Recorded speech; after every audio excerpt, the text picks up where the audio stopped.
Yes, the sound of the vuvuzela means it is time again for the Get More Sports World Tour Soccer Podcast here on the GetMoreSports.com. I am Ej Garr, and joining me this week, we have a special guest coming on. Hopefully he'll get some time to come on the show. I know he's shooting extra right now over at beIn Sports, but Phil Schoen is scheduled to join us again this week. Looking forward to that.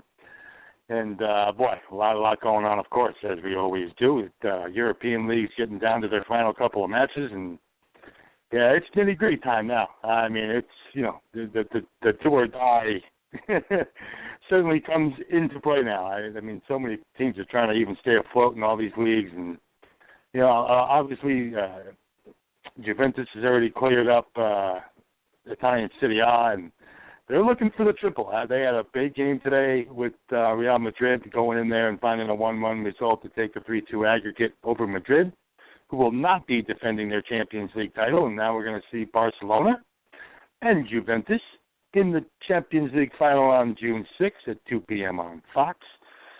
And what a game that's going to be in Berlin. Of course, a lot of these guys on Juventus were on the Italian team that ended up winning the World Cup in 2006 in Germany. So they might feel right at home there. Of course, you know, Barcelona certainly had no trouble making themselves at home in Germany as well, even though they ended up with a 3-2 loss. It was good enough for them to move on aggregate, 5 goals, 5-3 on aggregate. But that's what a final that's going to be. I mean, what a final that's going to be. Of course, we know Barcelona's going to walk in there favored. And we all know that doesn't really mean a damn thing because, yeah, man, Juventus is certainly not scared. It's just great. And Europa League, of course, they're in their quarterfinals as well. Sevilla has a 3-0 lead on Fiorentina, and Napoli and Dnipro are going to find a way. Someone's going to come out of there with a win that's 1-1 on the first leg, and that makes that second leg just absolutely huge, obviously. So, you know, it's weird to see 2 Italian clubs in the semifinals over there, so we'll see how that all pans out. It's going to be pretty tough for Fiorentina to make up the 3-0 loss to Sevilla in Spain. Even at home, I mean, I saw that over was 2.5 and 3 or something like that at -110. There's got to be 3 goals in that game. Fiorentina's going to find a way to score. If they don't score at home, you know, where are you going to score?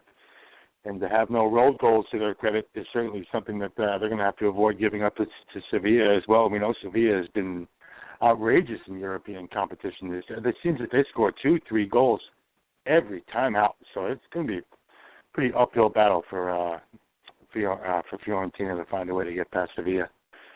So probably looks like we might have a Spanish-Italian Champions League, and we might have a Spanish-Italian Europa League. It's amazing how it all works out, right? But, you know, certainly before Phil gets here, and hopefully he'll be here soon enough, I certainly wanted to cover with the Premier Division in La Liga, of course, because now we all thought that the last final 2 mixed fixtures of the season might get canceled. Doesn't look like that's going to happen. Of course, they found a way to make that. You just can't suspend a season with only 2 matches left in the year, and I really didn't think that was going to come to fruition, and of course it didn't. So they're going to be playing these matches. They have two matches left. Of course, Barcelona has a 4-point lead on Real Madrid, and now Real Madrid's going to have to try to figure out not only how to make up those 4 points, but now get over the Champions League defeat to Juventus. So they're certainly the wrong time for them to not play well. I mean, you pick it last week, ended up drawing with Valencia, and now of course Carlo Ancelotti is going to be suspended for Real Madrid for the final 2 fixtures of the season, so he won't even be on the sidelines for that team. It's all about his clapping antics as he I mean, he was on the field clapping, and he earned it. I mean, he certainly wanted to make sure that everyone saw that he was completely being obnoxious, and he was as obnoxious as he could be to find himself getting suspended. So it's Real Madrid's going to have to find a way to go on without their boss, which, you know, hey, Real Madrid obviously isn't going to be scared. It's not like they have an outrageous. Of course, the Atletico Madrid-Barcelona match this weekend is the biggest match that's going on this in La Liga this weekend. Of course, Real Madrid having Espanyol, you'd think they would find a way to cruise past them and at least try to keep pace with Barcelona. But Barcelona is probably going to put it away this weekend. Atletico Madrid, I doubt, is going to be able to keep Barcelona at bay. And we all know Atletico Madrid certainly has the defense to pull it off, but I don't see it happening. Barcelona comes in there at a minus 125, somewhere in there, depending on your book and when you get to play in. And I don't see how Atletico Madrid is going to find a way to beat Barcelona. I don't see it. Of course, Ej Garr continued to struggle. Now they're going to have to take on Getafe, who are probably going to find a way. I mean, boy, Ej Garr got off to such a great start. In that first half of the campaign, everyone thought, well, you know what, this might not be a team that just gets here and disappears, and now it looks like they might get here and disappear.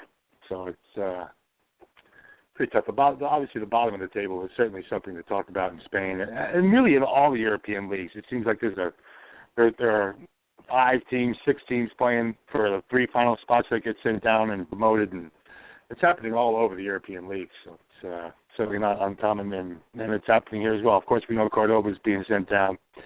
Granada's probably going to be sent down. Looks like Ej Garr should be sent down as well. So it's might just be the final 3 teams right there.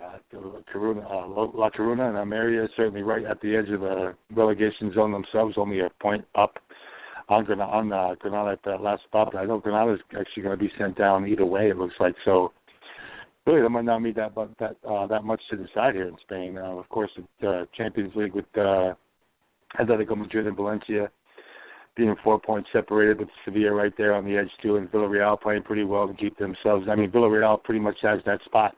They can't go anywhere. I mean, they're in the 6th spot.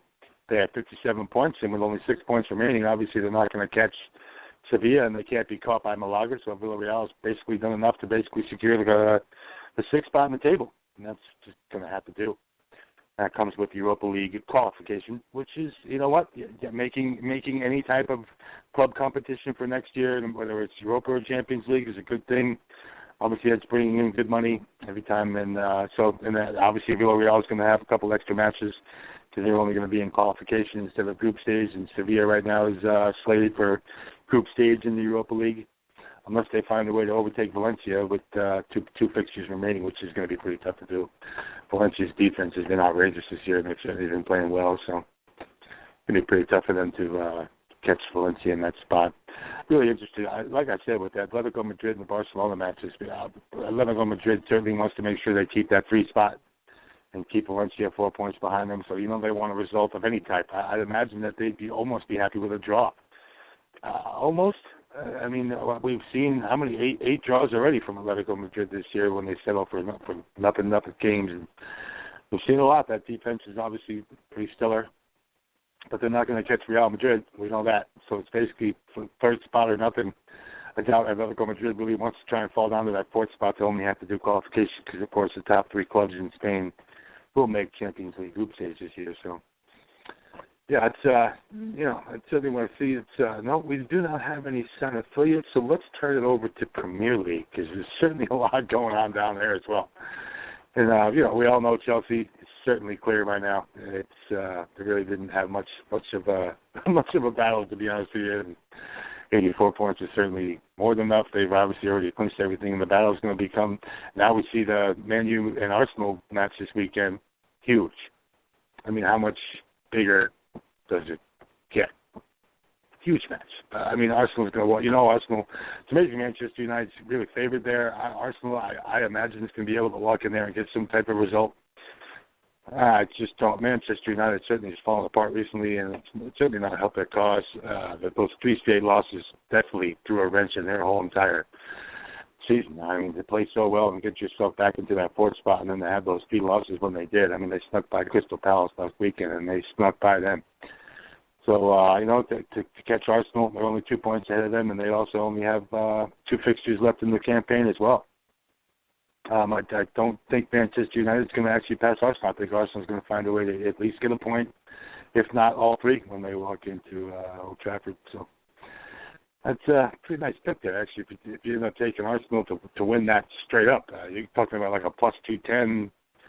Depending on the site you use and what time you get to play in. Right now, I'm seeing plus 210 on Arsenal to walk in there and get a result of get 3 wins. I may really want to suggest that Arsenal pick in the draw no bet handicap, because you'll still probably get a pretty good price. And if they end up drawing, you know what? You get your money back. There's no harm, no foul. I'm certainly a proponent of taking those draw no bet actions, especially with the road team, because you know you're probably going to get a pretty good price. It's certainly something I suggest. And look what the cat dragged in. I mean, look what the cat dragged in. Phil Schoen makes his way to the show. Phil, how are you doing today? I'm allergic to cats. Actually, I'm doing quite well other than that. Other than that, so as long as we keep the cats out of the studio, you'll find a way to hang out for the half hour. Absolutely. And just wrapping up our show talking about today's Champions League semifinals and setting the stage, and I guarantee you there are probably a few people tearing up their tickets after today. Yeah, what a sight that was when they started that match. Just like it was at Juventus too, because Juventus Stadium was a madhouse when Real Madrid went there, and the Real Madrid fans certainly welcomed Juventus with everything that they could throw at them. I mean, I love that scene. You know, the European football scene is outrageous when there's a big game in town. Absolutely, and I guess the one thing that has to hurt all of those people that came to cheer on their team, it was one of their own that ended up sticking the dagger in not once but twice, as Alvaro Morata, the man who wasn't good enough, ends up scoring in both legs and lifting Juventus back to the championship for the first time in more than a decade.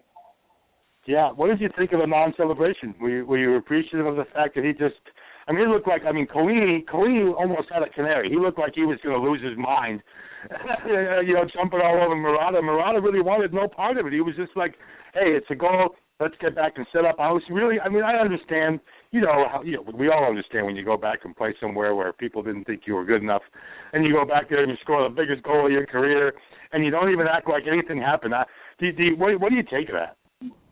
Well, it's a little bit different. Maybe American sports fans can't quite comprehend because, you think about it.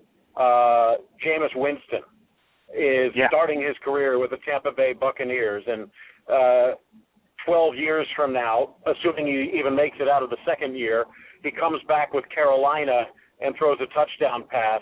If he doesn't celebrate, if he does celebrate, who cares? Because we're pretty much talking about someone that is a man before he even cashes his first paycheck. For someone like Alvaro Morata, and I think he was like Raul as well. I think he actually started at Atletico but came over really young. We're pretty much talking about a guy who was wearing Real Madrid colors since before he could shave, maybe before puberty. And so, in effect, it is in his blood. It is real. And you could see it looked like he was almost ready to cry, but that didn't stop him from scoring the goals. And it was a well-taken one, and it needed to be to get past Casillas. Yeah, Iker certainly did a great job today. I mean, that could have easily been 2-1 Juventus, especially with those late breakouts. I mean, obviously Madrid was pushing, trying to get that second goal, and man, Iker came up huge. I thought he had an absolute stellar performance today. But he is going to get some blame. He got close on the Morata shot. The throw-in at the end, which was a bit of a fiasco, and I think Real Madrid fans, it's not just Real Madrid fans, but they are the typical modern fan in some ways, especially since the Galactico era of Florentino Perez. It's not so much what have you done for me lately, but what have you done for me today? And as far as Casillas goes, I agree with you. He came up with 3 or 4 very key plays in this match to keep Real Madrid in it, but it's going to be the one that got past him and that little throw-in at the end. I know some of the Madrid fans actually were tired of some of the harassment from other Madrid fans to Casillas in recent games, and they actually had a big banner in one of the ends saying respect for Iker. But respect seems to only last when you're at the top of the heap while you're winning. And right now, Real Madrid is not, and I wouldn't be surprised to see a massive house cleaning in the off-season. Yeah, and now we know Ancelotti's not going to even be there for the rest of the year. So his time is basically already done. That massive, I can't believe the suspension, man. I mean, why? He wanted to be suspended. He made sure that everyone saw him clapping and just being a complete obnoxious jerk. He wanted to get suspended for these last 2 matches. He got his wish, and now his time in Real Madrid is done. But think about it. Spanish referees, to begin with, are very, I want to say rabbit ears, more like elephant ears. They do not like to be challenged, but to get a 2-match suspension for clapping, it just seems to surprise me a little bit. But you're right. Even if the league does make it through this little strike threat from the federation and the players, and I think it will, I think we're going to find something that will get us through the rest of the season tomorrow. But Ancelotti has likely coached his last game for Real Madrid. Yeah, and you see a complete revamping over there. How, with all that money that they spent, who do they get rid of, and how do they get someone to actually pay the price for some of those players?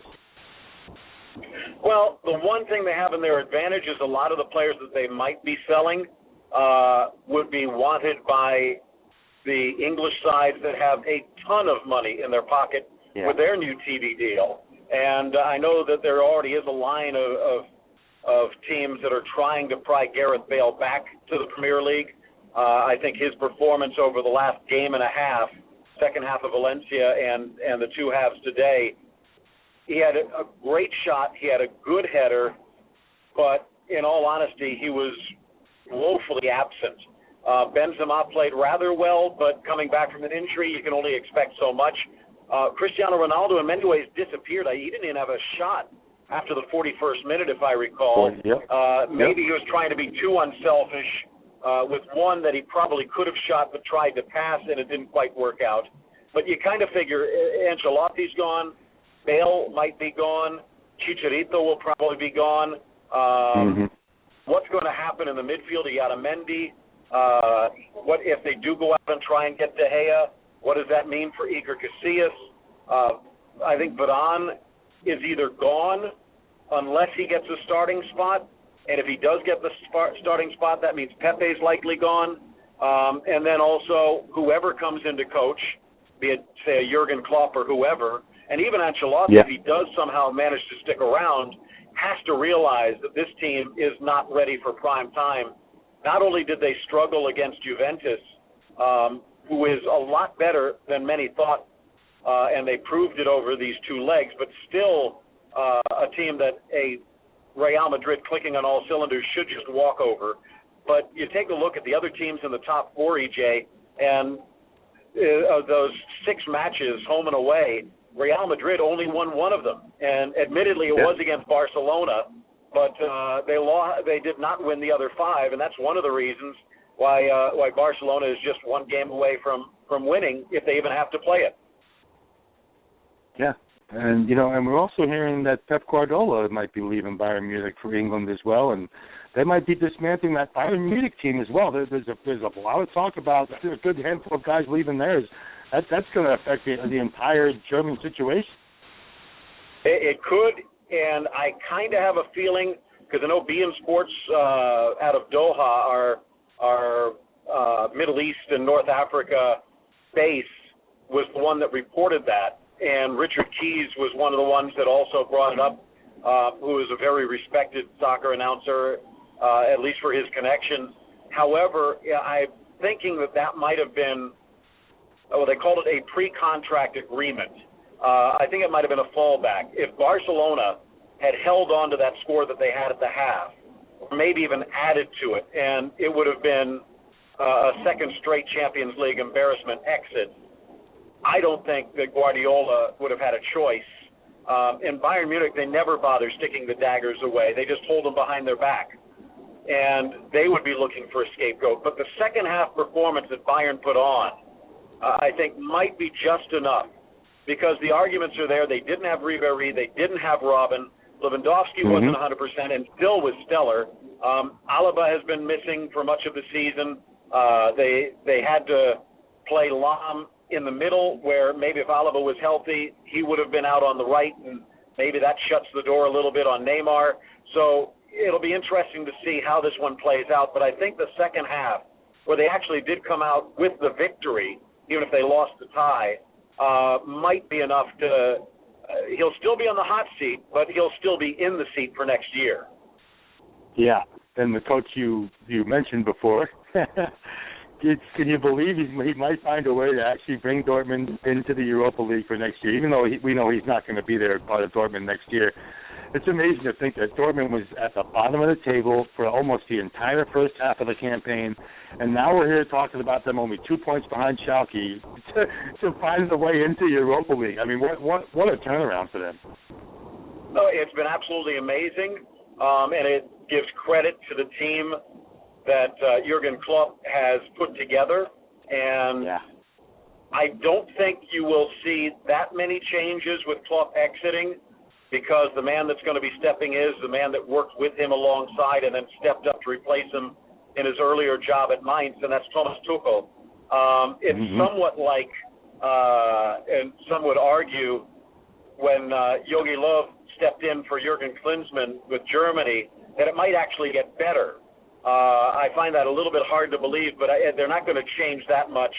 The real question is going to be, where does Klopp end up? And he will find a way probably to pry one or two of those guys away. If it is a Real Madrid, if it is a Manchester City, I think he'd fit in great at Liverpool, but I think Liverpool probably should give Brendan Rodgers one more year. They will. I think that he learns a little bit about himself and this team this season, unfortunately with a few too many losses. But the one point with Liverpool is they're already going to be at a natural turnover with Steven Gerrard leaving. So why not go whole hog and bring someone else in?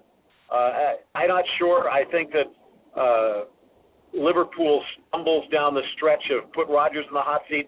However, similar to Rudy Garcia with Roma, the fact that he has American ownership, not that the English ownership is that cutthroat, but obviously you see it in Italy, you see it in Spain, you see it elsewhere around where it's a coaching carousel. But the Americans tend to be a little bit more patient, tend to be a little bit more big picture.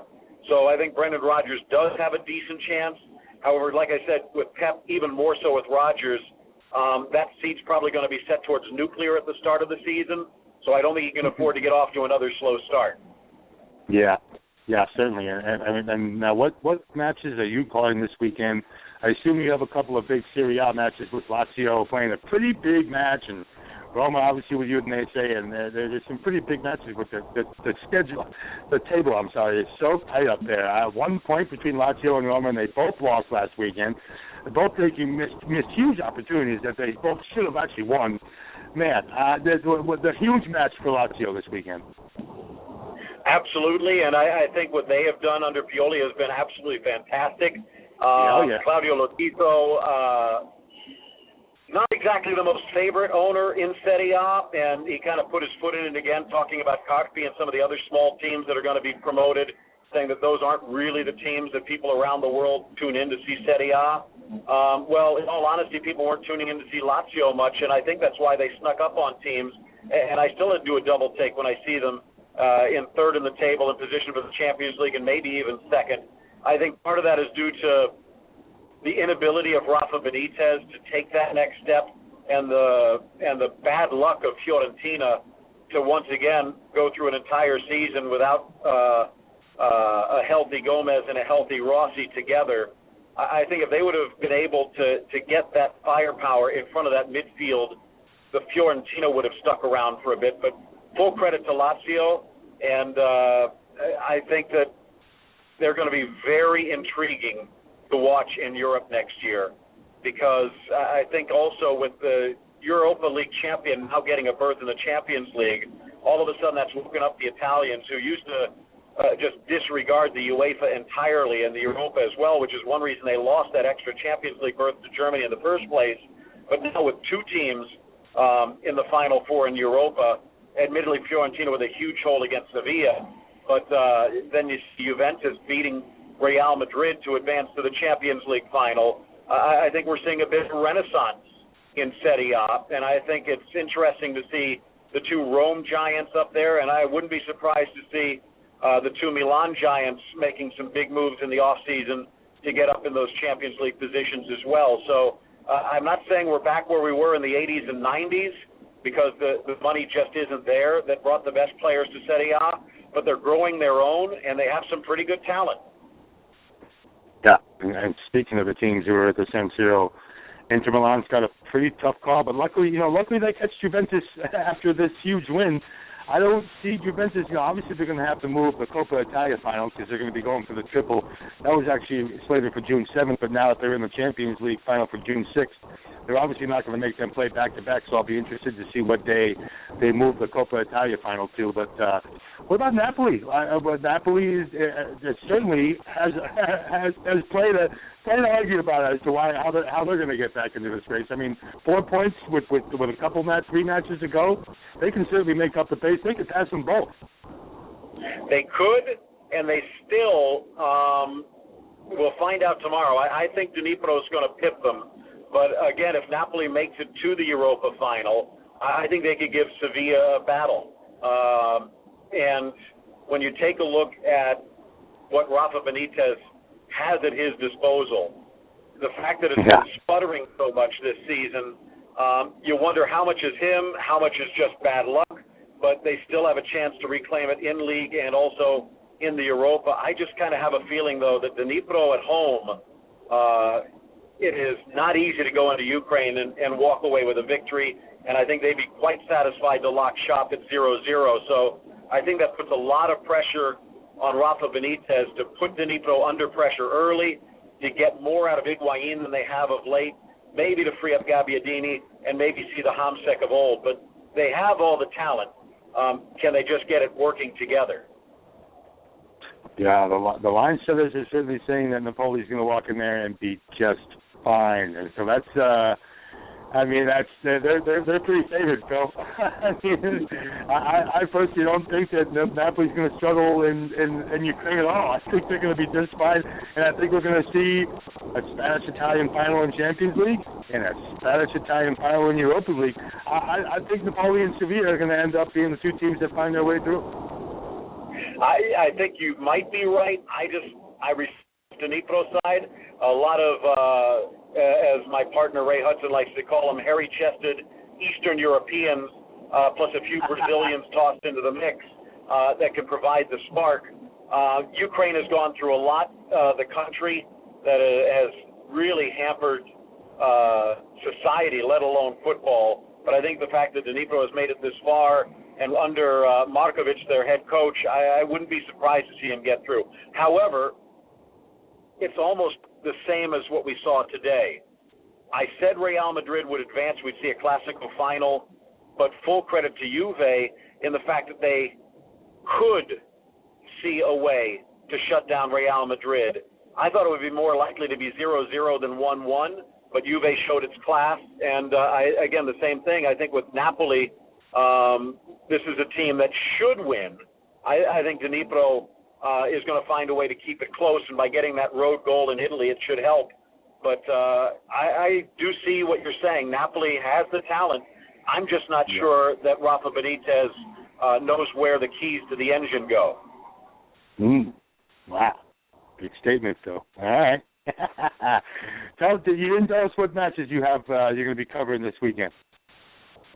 Well, in all honesty, they haven't even sent me the schedule yet. I know I'm going to be doing one of the PSG matches, if I recall, from France. I know I'm not doing the Inter, so I'll get a chance to watch it along with the rest of you. Everything's kind of held up by what's been going on with the courts and in Congress in Spain as to whether we're even going to see anything on Sunday afternoon. And at this particular point, they're keeping me, I guess, out of the loop just a bit. But hopefully tonight I'll find it. Regardless, check out beInsports.tv for all the details, because there will be plenty of action from France and Italy and beyond. And fingers crossed that we get to see that big Barcelona-Atletico match on Sunday, because that should be a doozy. That should be a doozy. I was just talking about that before you came on. Man, we know Atletico is going to put 10 guys behind the ball and try to keep those front three maniacs at bay as long as they can, which is going to be a pretty tough battle. We know it's stopping that front three is one of the hardest things to do on the planet. So Man, what do you think is going to happen in Spain, Phil? Because I think it's ridiculous. I personally think that there's no way they can actually even afford to not let the last two matches of the year go. There's no way. We're playing these matches. I don't see how on God's earth that they could go there and say, well, you know what, it's probably not beneficial for us to finish the season. Like, are you kidding me? You know, the teams are already complaining about not having enough money because of what Barcelona and Madrid get. Yeah. All right. How about not playing any games anymore, and we'll see how that goes. There's no way, Phil, that they're canceling the rest or postponing these last two games. There's no way. Well, these are basically three guys at the urinal comparing and fighting right now because it all comes down to power. It all comes down to control.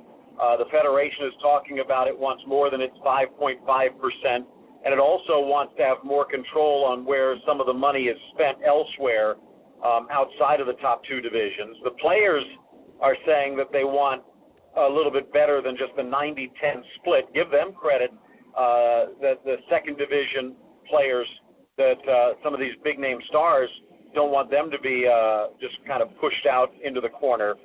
But I think we're finally on the verge of seeing La Liga step into the modern age and maybe follow suit with what the EPL did 2 decades ago, and basically not just have a rising tide, but have a tsunami lift all the boats.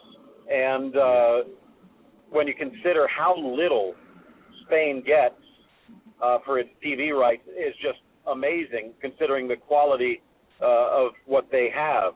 So I agree with you, especially the fact that this doesn't even involve next year. This is for the TV rights that will come year after that. So they have plenty of time. I think this is just more the case of the toddler throwing the Cheerios on the table saying, I got a problem. And I don't even think Mom needs to clean them up now.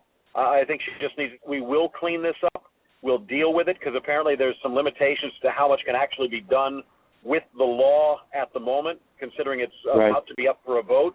But if they say, okay, well, you want to do this, we will agree to make some amendments and tinker with it.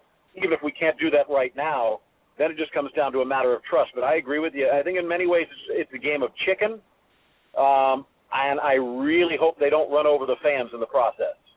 Yeah, I hope we don't see feathers all over the street myself. So tell people how they can find you on Twitter or your social media if you'd like, and I'll go let you get out of here.